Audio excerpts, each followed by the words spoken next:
3 years ago, the average age of the family having 5 members is 17. Okay. 5 பேர் கொண்ட குடும்பத்தோட சராசரி வயது 17. After new child born, their family average will be remain same.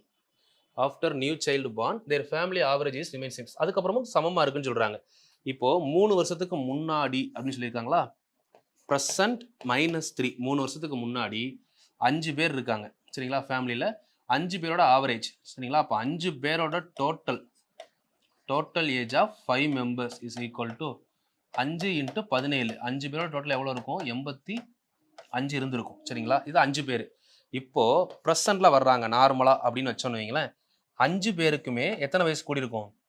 3 வயசு கூடியிருக்குமா? அப்போது ஒரு 15 வயசு கூடியிருக்கும். அப்போ டோட்டலாக எவ்வளோ இருக்கணும்? 90 100. இப்போ 100 ஆயிருக்கணும். இப்போ நார்மலாக ப்ரெசன்ட் வரும்போது எல்லாருக்கும் 3 வயசு கூடியிருக்குமா 5 பேருக்குமே? அதனால 100 வயசு ஆயிருக்கணும். பட் இங்கே என்ன சொல்லியிருக்காங்க? புதிதாக ஒரு குழந்தை பிறந்தது, தற்போதைய சராசரி வயது. இப்போ ப்ரெசன்ட்ல சைல்டு பிறந்ததுக்கு அப்புறம் சராசரி வயது டோட்டல் எவ்வளோ இருக்குன்னு சொல்றாங்கன்னா 6 பேர் இருப்பாங்க. பட் அதே 17 தான் இருக்கு அப்படின்னு சொல்றாங்க. கரெக்டா? தற்போதைய சராசரி வயது 17ன்னு சொல்லியிருக்காங்களா. 6 பேருக்கு 17னா 6 17 102. இப்போ ஒருவேளை குழந்தை பிறக்கல, இந்த 5 பேர் அப்படியே இருந்திருந்தாங்கன்னா இது 100லயே இருந்திருக்கும். ஆனா இப்போ குழந்தை பிறந்ததுனால எத்தனை வயசு கூடி இருக்குன்னு பாருங்க? 2 வயசு கூடி இருக்கு. அந்த 2 தான் யாரோட ஏஜ் அப்படின்னு பார்த்தீங்கன்னா அந்த சைல்டோட ஏஜ், அந்த பேபியோட ஏஜா இருக்கும். Option B is correct. இது ஆவரேஜ் மெத்தட்.